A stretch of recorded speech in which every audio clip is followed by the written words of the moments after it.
Okay, இதை பார்த்து கொண்டிருக்கும் அனைவருக்கும் என் முதல் கண் வணக்கம். நான் உங்கள் எஃப்ஜே. உன் வெற்றி தேடி நீ ஓட வேண்டும், சக மனிதனை வீழ்த்திட ஓடாதே, உன்னுடன் நீயும் போட்டி போடு, உன்னை மிஞ்ச யாருமே கிடையாது என்று இந்த முதல் உரையாடலுடன் தூங்குவதில் நான் சந்தோஷம் கொள்கிறேன். என்னை பற்றி சொல்லணும்னா, இதுக்கு முன்னாடி என்னை பற்றி பெருசாக சொல்ல ஒன்றும், ஆனால் கண்டிப்பாக இனிமேல் என்னை பற்றி பெருசாக சொல்கிறதுக்கு பிக் பாஸ் சீசன் 9 எஃப்ஜேன்னு சொல்கிறதுல ரொம்ப பெருமைப்படுறேன். And also I'm independent artist, சுகந்திர கலைஞர். நான் basically I'm rapper and beat boxer. So beat பாக்ஸோட அப்படியே ஸ்டார்ட் பண்ணுறது எப்போவுமே நம்ம வழக்கம். அதனால 1 2 3 குத்தே.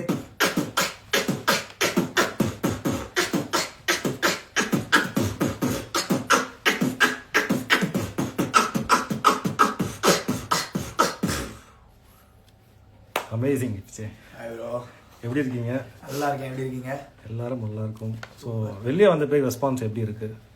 பெருசாக ரெஸ்பான்ஸ் இன்னும் பார்க்கல ப்ரோ. வெளியே போய் நம்ம ரோட்டில் நடக்கும்போது தான் அந்த ரெஸ்பான்ஸ் தெரியும்னு நினைக்கிறேன்.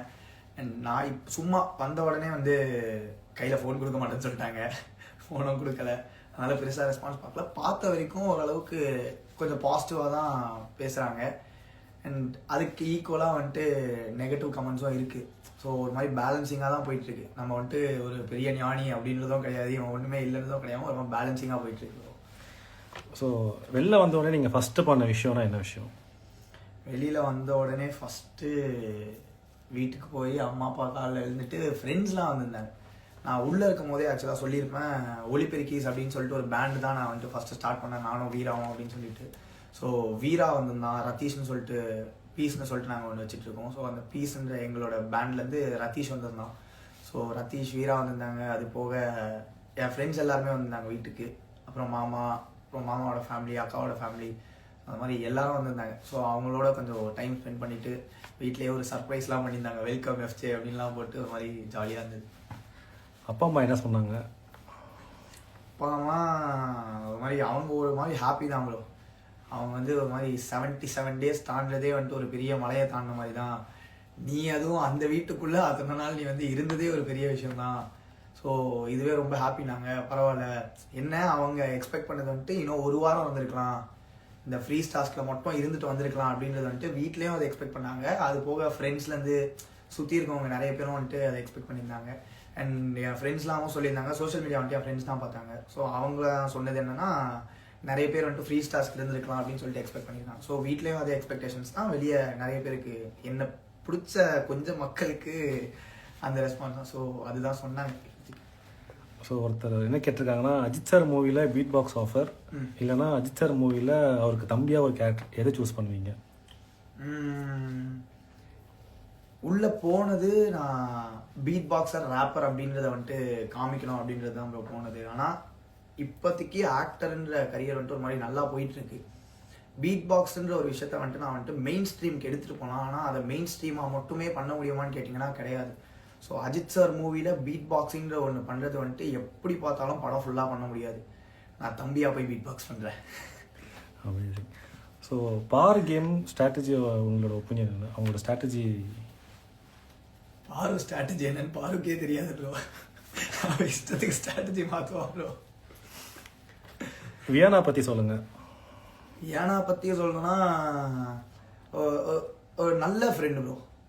எங்கள் 2 பேருக்குமே ஸ்டார்டிங்கில் பார்த்தீங்கன்னா ஒரு மாதிரி சரியான எனிமீஸ் அப்படின்னு தான் நாங்கள் 2 பேருமே, நீங்கள் ஸ்டார்டிங்கில் பார்த்தீங்கன்னாலே தெரிஞ்சிருக்கோம். ஃபர்ஸ்ட் ஒரு 1 2 3 ஒரு 3 weeks சரியான எனிமீஸ். நாங்கள் 2 பேரும் எலியும் பூனையும் மாதிரி மாற்றி மாற்றி அடிச்சுப்போம். அதுக்கப்புறமா ஒரு கம்ஃபர்ட் ஜோன் ஒன்று எங்கள் 2 பேருக்குமே க்ரியேட் ஆகி அது ஒரு மாதிரி பயங்கரமான ஒரு ஃப்ரெண்ட்ஷிப் பாண்டில் தான் போச்சு. நீங்கள் பார்த்தீங்கன்னா அதுலேயே நான் சொல்லியிருப்பேன், அது உள்ளுக்குள்ளேயே ஒரு மாதிரி நாங்கள் 2 பேர் தனியாக உட்காந்து பேசுறதெல்லாம் பார்த்து அவங்க ஒரு மாதிரி ஒரு ஆங்கிளில் போயிட்டாங்க. இவங்க 2 பேர் லவ் பண்ணுறாங்க அப்படின்ற ஒரு ஆங்கிளில் போயிட்டாங்க. ஆனால் நாங்கள் 2 பேர் பேசுனது என்ன அப்படின்றது எங்களுக்கு தெரியும். ஸோ அப்படி பார்க்கும்போது நான் அப்போ அவகிட்ட சொன்னது என்னன்னா, நானே எனக்கு அதுக்கு முன்னாடியே உனக்கு முன்னாடி எனக்கு கல்யாணம் ஆயிரம்னு நினைக்கிறேன், நான் என் ஒய்ஃபோட உனக்கு மாப்பிள்ளை பார்க்குறேன் அப்படின்ற மாதிரி சொன்னதெல்லாம் ஒரு மாதிரி ஒரு பியூர் ஃப்ரெண்ட்ஷிப்பாக நாங்கள் ரொம்ப க்ளோஸான ஃப்ரெண்ட்ஷிப்பாக நாங்கள் பார்க்குறோம். She is very sweet. So நீங்கள் போனதில் பார்வக்கு பயம் போயிடுச்சு, அது உண்மையா? யாருக்கு நான் உள்ளே இருக்கும்போது பயம் இருந்து தானே தெரியாது. நான் வந்ததுக்கப்புறம் அது போயிடுச்சான்னு கேட்டால் அதுவும் சத்தியமாக தெரியல. ஸோ யார் டைட்டில் வின் பண்ணுவாங்கன்னு நினைக்கிறீங்க? யார் வின் பண்ணுவான் அப்படின்னு கேட்டால் எனக்கு தெரிஞ்சு உள்ள ஒரு மாதிரி பேலன்ஸ்டாக இருக்கிறது. கோபம் வரும், கத்துவாங்க, எல்லாம் பண்ணுவாங்க.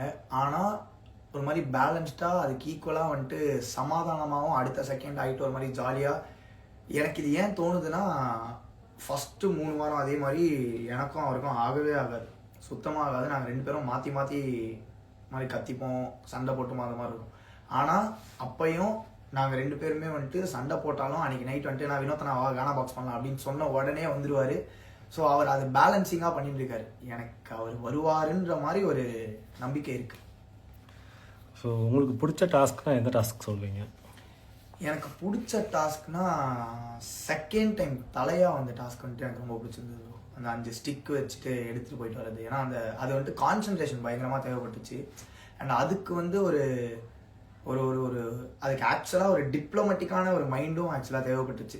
ஏன்னா அது வந்துட்டு கொஞ்சம் இப்படி பண்ணால் கரெக்டாக இருக்குமா அப்படின்னு சொல்லிட்டு அது பண்ணலான்னு போகும்போது இல்லை வேணாம் அப்படி பண்ணலாம் அப்படின்னு சொல்லிட்டு நிறைய யோசித்து கான்சென்ட்ரேட் பண்ண வேண்டியதும் இருந்தது. அண்ட் ஃபிசிக்கலாகவுமே அது வந்துட்டு பேலன்சிங், ஸோ அது பண்ண வேண்டிய ஒரு மேட்ரு இருந்தது. அதனால அதை கொஞ்சம் முடிஞ்ச அளவுக்கு பேலன்ஸ் பண்ணது ஒரு மாதிரி ஜாலியாக இருந்தது. ஸோ இப்போ பிக் பாஸில் எதை மிஸ் பண்ணுறீங்க? இப்போ பிக் பாஸில் மிஸ் பண்ணுறதுன்னா, உள்ளே போகிறதுக்கு முன்னாடி சொல்லிட்டு போன மேட்ரு தான் ப்ரோ. இங்கே வந்துட்டு ஒரு நாளைக்கு ஒரு ஸ்டேஜ் கிடைக்குமா அப்படின்னு ஏங்கிட்டு இருந்த நாட்கள் வந்துட்டு நிறையவே இருக்குது. ரொம்ப நிறைய இருக்குது. ஆக்சுவலாக வருஷங்கள் வந்துட்டு ஏங்கியிருக்கேன் ஏதாச்சும் ஒரு ஸ்டேஜ் கிடைக்குமா அப்படின்னு. உள்ளே போகிறதுக்கு முன்னாடி நான் ஸ்டேஜில் சேதுனா கிட்ட சொல்லிட்டு போனது தான், ஒரு 4 ஸ்டேஜ் கிடைக்குமா, ஏதாச்சும் ஒரு ஸ்டேஜ் கிடைக்குமான்னு ஏங்கின இடத்துல 100 நாள் டெய்லி எனக்கு ஸ்டேஜ் கிடைக்க போது. அங்கே வந்துட்டு 100 நாள் நான் முடிஞ்ச எல்லாத்தையும் பர்ஃபார்ம் பண்ண போகிறேன், ஆடியன்ஸை என்டர்டெயின் பண்ண போகிறேன் அப்படின்னு சொன்னேன். இப்போ 77 டேஸ்லேயே வந்துட்டேன். இன்னும் ஒரு 23 + 5 ஒரு 28 நாள் இருந்திருந்தா அதையுமே வந்துட்டு ஃபுல்ஃபில் பண்ணியிருக்கலாம் அப்படின்ற ஒரு சின்ன இது. அதனால அந்த ஒரு விஷயத்த பயங்கரமாக மிஸ் பண்ணுறேன். ஸோ பிக் பாஸ் வீட்டில் நீங்கள் கற்றுக்கிட்ட ஒரு விஷயம்னா என்ன விஷயம்? Simple matter bro. வாழ்க்கையில் நம்ம வந்துட்டு யார் கூட வேணால் என்ன சண்டை வேணால் நம்ம போடலாம், என்ன வேணால் நடக்கும். ஆனால் எதுவுமே நிரந்தரம் இல்லை. ஏன்னா இப்போது இந்த மாதிரி ஒரு கிளாஸ்ட்ரோஃபோபிக்கான ஸ்பேஸில் என்னை கூப்பிட்டு போய் விட்டதுனால நாங்கள் ஃபஸ்ட்டு உள்ளே போகும்போது 20 பேர் தான் இருந்தோம். அந்த 20 பேரில் வந்துட்டு நாங்கள் அடிச்சுக்கிட்டாலும் பிடிச்சிக்கிட்டாலும் நாங்கள் வந்துட்டு அன்றைக்கி மூஞ்சை பார்த்து பேசி தான் ஆகணும். மூஞ்சை திருப்பிட்டு எங்கேயும் போக முடியாது. ஏன்னா சுற்றி அந்த வீட்டுக்குள்ளே தான் இருக்கணும். ஸோ அப்படி இருக்கும்போது வெளியே வந்தோம் அதையே வந்துட்டு நம்ம பண்ணுறது ஒரு மாதிரி நல்லது. யார் கூட சண்டை போட்டாலும் சண்டை சச்சரவு இருந்தாலும் நம்ம வந்துட்டு மனுஷனை வந்துட்டு மனுஷனாக பார்க்கணும். சக மனிதனை மனிதனாக மதிப்பதே மனித மாண்பு அப்படின்றதுனால நம்ம வந்துட்டு சண்டை அது இதுன்னு போகாமல் நம்ம வந்துட்டு எதுவாக இருந்தாலும் பேசணும், சண்டை போடணும், நாளைக்கு வந்துட்டு நம்ம சேர்ந்துடணும் அப்படின்ற மாதிரி ஒன்று கற்றுக்கிட்டேன். அந்த வீக் நீங்கள் எலிமினேட் ஆகலைன்னா அவர் யாராக இருப்பா? எனக்கு அதை நான் ஃபர்ஸ்ட் ஆஃப் ஆல் நான் எக்ஸ்பெக்டே பண்ணலை எலிமினேஷன். நான் அப்படி ஆயிருந்தால் நான் என் கூட அப்போ உட்காந்தது வந்துட்டு அரோரா இருந்தா, சுபிக்ஷா இருந்தா, ஆதிரை இருந்தா, நான் அதுக்கப்புறமா சாண்ட்ராக்கா இருந்தாங்கன்னு நினைக்கிறேன். ஆமாம், அதில் வந்து எனக்கு சாண்ட்ராக்கா மேலே ஒரு டவுட் இருந்தது. ஏன்னா அவங்க வந்து ஒரு கேம் ப்ளே பண்ணிட்டு இருக்காங்க, சூப்பரான கேமு. பட் ஆடியன்ஸ்க்கு அது பிடிக்குமா பிடிக்காதா அப்படின்றது எங்கள் எல்லாருக்குமே உள்ள டவுட் இருந்தது. நாங்கள் பண்ணுறதே பிடிக்குமா இல்லையான்ற டவுட் இருந்தது. சாண்ட்ராக்கா பார்க்கும்போது ரொம்ப டல்லாக லோவாக இருந்ததுனால அவங்க போயிருப்பாங்கன்னு ஒரு எக்ஸ்பெக்ட் பண்ணேன். அப்படி இல்லைன்னா அரோரா போயிருப்பா அப்படின்னு எக்ஸ்பெக்ட் பண்ணேன். ஸோ நீங்கள் ஒரு விஷயத்துக்காக பிக் பாஸ்குள்ளே போனீங்க, அது நிறைவேறுச்சா? ப்ரோ, நான் வரதுக்கு முன்னாடி கடைசியாக நான் ஃபைனல் ஸ்பீச்லேயே வந்துட்டு வெளியே வரதுக்கு முன்னாடி ஹவுஸ்மேட்ஸ் கிட்ட கொடுத்த ஸ்பீச்லேயே வந்துட்டு நான் சொல்லிட்டு வந்தது தான், நான் உள்ளே வந்த பர்பஸ்ன்றது வந்துட்டு what is hip hop. Hip hop is to make a revolution. So புரட்சி ஏற்படுறதுக்கு தான் ஹிப்ஹாப் அப்படின்ற ஒரு கலையை வந்துட்டு உருவாச்சு. அந்த புரட்சி பண்ணணும், அந்த ஹிப்ஹாப்ன்ற ஒரு கலையை வளர்க்கணும், அது என்ன அப்படின்றத சொல்லணும் மக்களுக்கு, அந்த ஒரு ஆர்ட்ன்ற அந்த ஆர்ட் ஃபார்மை காமிக்கணும் அப்படின்னு போனேன்.